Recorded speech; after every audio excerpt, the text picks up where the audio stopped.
তখন দরজা খুলেই দেখে তার মা রেগে মেগে একাকার অবস্থা।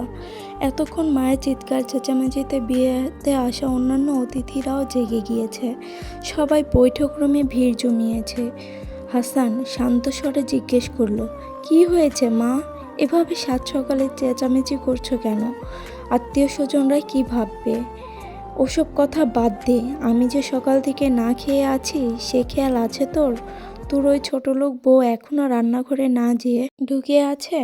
এত বড় সাহস ওর! এখানে সাহসের কি আছে মা?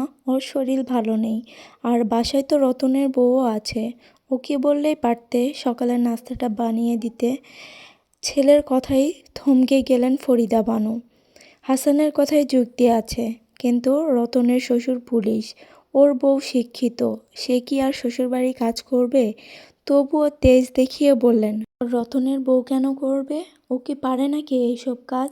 হাসান কিছু বলার আগে পিছন থেকে নলক এসে বলল, কেন পারবে না আম্মা? 17 বছর বয়সে যখন আমি সংসারে আসলাম তখনও তো আমিও তো কিছু পারতাম না। মনে নেই আপনার? কতবার হাত কেটেছি, হাত পুড়িয়েছি। কই, কোনো দিন তো এত দরদ দেখাননি।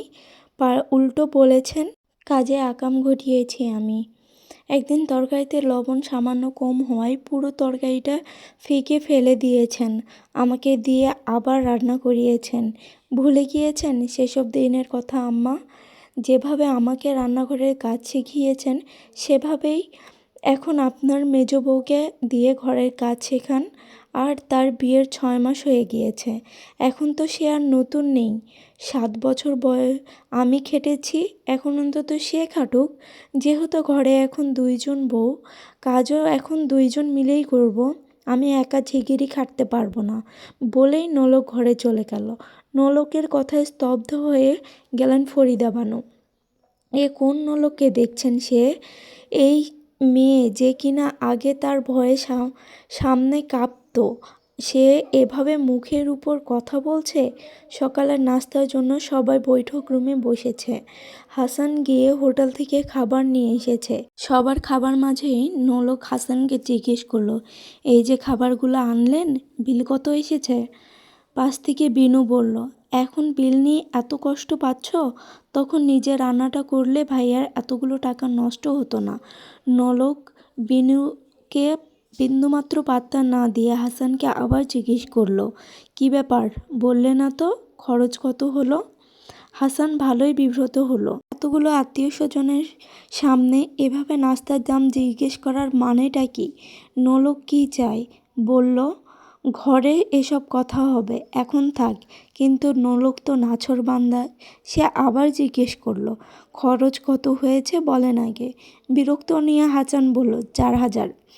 এবার সবাইকে অবাক করে দিয়ে নলক রতনকে বলল, রতন ভাই 2,000 টাকা দেন। রতন অবাক কণ্ঠে জিজ্ঞেস করলো, আমি 2,000 টাকা দিব কেন ভাবি? কেন মানে? এই পরিবারে কি একমাত্র ছেলে তোমার বড় ভাই? এতদিন না হয় তোমার চাকরি ছিল না, তাই তোমার বড় ভাই সব দায়িত্ব নিজে পালন করেছে। কিন্তু এখন তো তোমার চাকরি আছে, মাসে মোটা অঙ্কের বেতনও পাও। তাহলে এখন কেন সব দায়িত্ব তোমার বড় ভাই পালন করবে? আজকে নাস্তার বিল এসেছে 4,000। 2,000 তুমি দিবে আর 2,000 তোমার ভাই দিবে। নলকের কথায় ফুঁসে উঠল রতনের বউ। গর্জে উঠে বলল, রতন কেন দিবে? রতন কি বলছিল বড় ভাইয়াকে বাইরে থেকে খাবার আনতে? যেমন এনেছে তেমন দিক নিজেই বিল। রতনও সে বিষয়ে সায় দিল। তাই বুঝি? তাহলে এটাই হোক, আজ থেকে এই সংসারে খরচ আমার স্বামী একা করবে না। যা খরচ হবে 3 ভাই মিলে করবে, না হয় আমার স্বামীকে আমি একটা টাকাও খরচ করতে দিব না।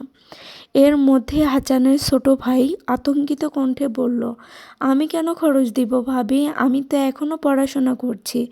ভালো তো, এই যে শখ করে প্রাইভেট ইউনিভার্সিটিতে ভর্তি হয়েছ, তার খরচ আশা করি জানা আছে। একবারও ভেবেছ এই খরচের টাকা জোগাতে তোমার ভাইয়ের নিজের হাতে কোনো টাকা থাকে কি না? গত 1 বছর ধরে ওই 2টা শার্ট অদল বদল করে তোমার ভাই অফিসে যায়। তোমার 1 টাকাও তার সেভিংস নেই। আজকে তোমার ভাই মরলে কালকে আমাকে থালা হাতে রাস্তায় বসতে হবে। তোমরা কেমন আমার বোঝা হয়ে গেছে। তোমার ভাই মরলে আমাকে আর আমার বাচ্চাকে এক কাপড়ে ধাক্কা মেরে রাস্তায় ফেলে দিবে তোমরা। রতন ভাইয়ের কাছে 2,000 টাকা চাইলাম দেখে সে আর তার স্ত্রী রেগে গেল, আর তারা কিনা নিবে আমার আর আমার বাচ্চার দায়িত্ব। এরপর থেমে আবার হাসানের দিকে তাকিয়ে বলল, আজকে দুপুরে যদি একটা টাকাও খরচ করেছ, তোমার একদিন কি আমার একদিন। আর মিনুর বিয়েতে আমি তোমাকে আর একটা টাকাও খরচ করতে দিব না। হয় দুই ভাই ভাগাভাগি করে খরচ করবে, আর না হয় আমার অ্যাকাউন্টে জমানো যে টাকা রয়েছে সেই টাকা দিয়ে সে মেয়ের বিয়ে দিবে। বলেই নোলক ঘরে চলে গেল।